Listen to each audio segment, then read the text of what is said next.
እኮ ማለት ነው። እኔ በልጅነት እኮ እሺ ፈቀድክላት ነው አሁን ልጁን ይዛችሁ አልፈቅድም። ያንተ ፈቃድ እኮ አያስፈልግም። ኪታብ አልፈቅድም። ከፈለግሽ ያንተ ፈቃድ አያስፈልግም። እዚሁ እያረባሽው ምናምን እየተንከባከብሽው መሄድ ትችያለሽ። ያንተ ፈቃድ አያስፈልገኝም ያለሁት። ስለዚህ አስቀምጡና እንጂ ያንተ ፈቃድ አያስፈልገኝም እኮ አስቀምጡና እንጂ አስቀምጡና እንጂ እንቅልፉ መጥቶ ነው ላስተሆነ ፈልጎኛል። እስቲ ዞር በል። አሰላሙ አለይኩም ወራህመቱላሂ ወበረካቱ። ውድ የቻናሌ ቤተሰብ ሰላም እንዲናችሁ እኔ ደህና ነኝ አልሐምዱሊላህ። እና ዛሬም እንደተለመደ መጥተናል። ላይክ እያደረጋችሁ ቪዲዮ እስከመጨረሻ ድረስ ተከታተሉኝ ማለት ነው።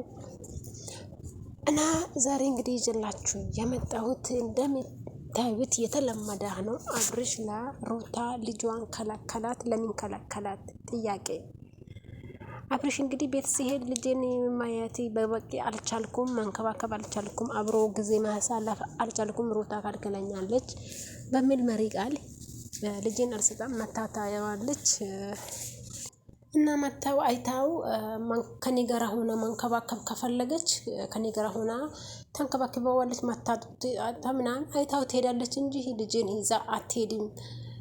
እሱን መኝታ ቤት አስቀምጣው እሷ በሳሎን እንደፈለገች ትሆናለች ብለዋል። አንተ ማን ስለሆንክ ነው? ማለቴ አንተ ከእናት ልትሻል ነው? ሲያዩት ያላማራ ሲበሉት ያቀራል ይባላልና ገና አሁኑ እንደ ከልጁ ጋር እንደ ልጅ የምትሆን ሰውዬ አንተ ልጁን ትጠብቃለህ ብላ ሩታ ልጇ የምትሰጠክ ይመስልሃል? እና አብርሽ አንተ ከበፊቱም ቁጥር አንድ ስህተት በስህተት ላይ መደገም በጣም ይደብራል። በቃ ከአንድ ከተማራ ሰው የማይጠበቀው ነገር ነው እየሰራችሁ ያላችሁት ማለት ነው። ዛሬ ላይ ግን አንተን ብቻ ሳይሆን ሩታም ጭምር እንዴት ይሄን አክል በገዛ ልጃችሁ ላይ ጌም ትጫወታላችሁ? ለሶሻል ሚዲያ እንዴት ነው ያኔ ገና 5 ወር እንኳን ያልሞላ ህፃን ልጅ እንዴት በመሃል ትጫወታላችሁ? ምክንያቱም ይሄ ልጅ ነገ እኮ ሶሻል ሚዲያ የያዘ ነገር አይለቅምና ይሄ ልጅ ከነገ ካደጋ በኋላ ይሄ ቪዲዮ እንደዚህ ስትጫወቱት እያየ ምን አይነት ስሜት ይሰማዋል ብላችሁ ታስባላችሁ? ማለት አስባችሁ ታውቃላችሁ?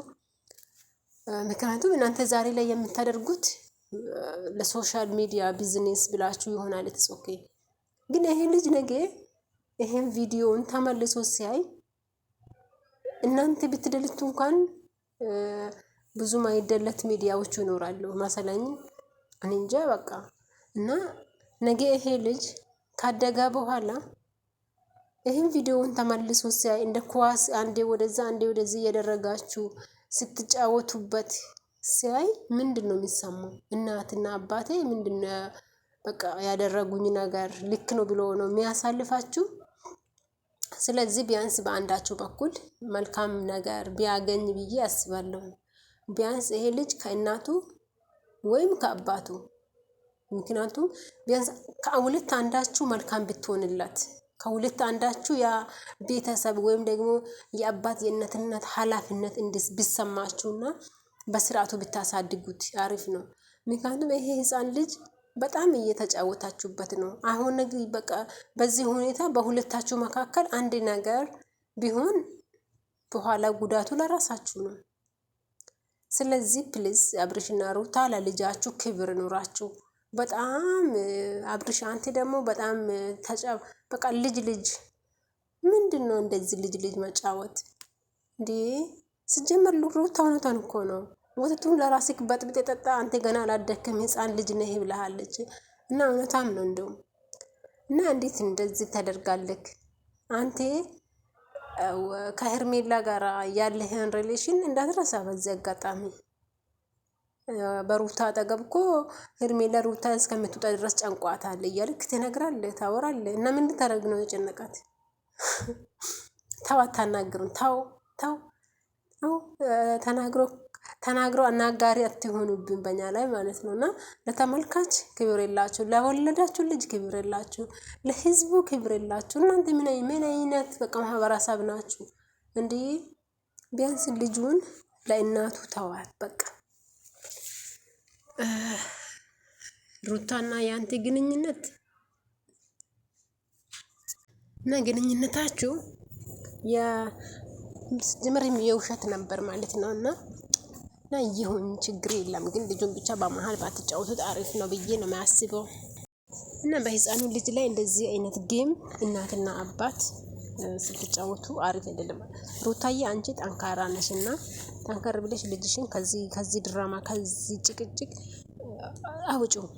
የልጅ ጭንቅላት እኮ ከአሁኑ ሴፍ ማድረግ አይደለም።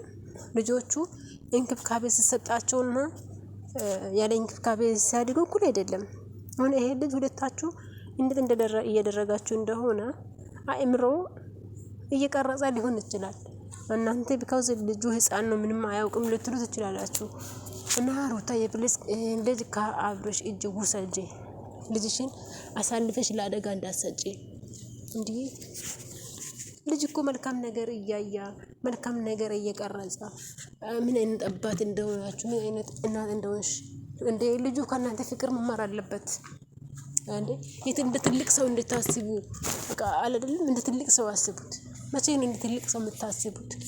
አብርሽ ጥቅመኛ ነክ አንተ የምትፈልገው ልጇን ወስደ ልጅቷን ብቻዋን ልታስቀራ ፈልገህ ነው። ሩታ እኮ ካንተ ያገኘችው አንድ ልጅ ብቻ ነው ውጤቷ ማለት ነው። ሌላ ሁሉም ካንተ ጋር ያሳለፈችው ጊዜ ካንተ ጋር ነበራት ላይፍ ሁሉም ኤክስ ነው። በቃ አያስፈልጋትም። ሩታ የሚያስፈልጋት ልጇ ብቻ ነው። ስለዚህ እባክህ ልጇን ስጣት። በልጇ ህይወት እንደዚህ አትጫወት። ሲቀጥል ህፃን ልጅ ብዙ ጥንቃቄ ያስፈልገዋል። በአመጋገቡ በአያያዙ ሀታ ስታጥቡ ራሱ ጥንቃቄ እንደሚያስፈልገው ነው የምናውቀው። አንተ ደግሞ ምን ታውቃለህ? ራስህ እኮ ያላወቅኩለው ሰውዬ ነህ። ስለዚህ እባክህ ህፃን ልጁን ለእናቱ ስጣ። አንተ ደግሞ እንደተለመደ እንደፈለክ መሆን ትችላለህ። ሩታዬ አንቺም ጥንቃቄ አድርገሽ ልጅሽን ወደ ራስሽ መልሽ። ይሄ ነገ ያጸጽታችኋል። ዛሬ ቀልድ እና ጫወታ ይመስላችሁ ዝም ብላችሁ እየተጫወታችሁ ነው በልጁ ላይ እና ነገ የሚያጸጽት ነገር ዛሬ ማድረግ ከባድ ነው። እና አቤላም በዚህ አጋጣሚ ለሩታ ማንገርህ አሪፍ ነው። ያው አብርሽ ደህና አይደለም። እውነት እሱ ምክር ያስፈልገዋል። ተመክሮ የሚሰማ ሰው እንኳን አይደለም። ቢሆንም ግን ቢያንስ ልጁ እስከሚጠነከር ድረስ ከልጁ ህይወት ትንሽ ለቀቅ ብትልና እንደ አባት የሚያስፈልገው ነገር ብታሟላ አሪፍ ነው ብዬ አስባለሁ። ሩታዬ አንቺም ልጅሽ ህይወት እንደዚህ አደጋ ላይ እየወደቀ ዝም ባቴ አሪፍ ነው። በጣም ይደብራል። እና ቤተሰብ እናንተ ራሳችሁ የታያችሁን የመሰላችሁን በኮሜንታችሁ እስኪ ሼር አድርጉኝ። አመሰግናለሁ።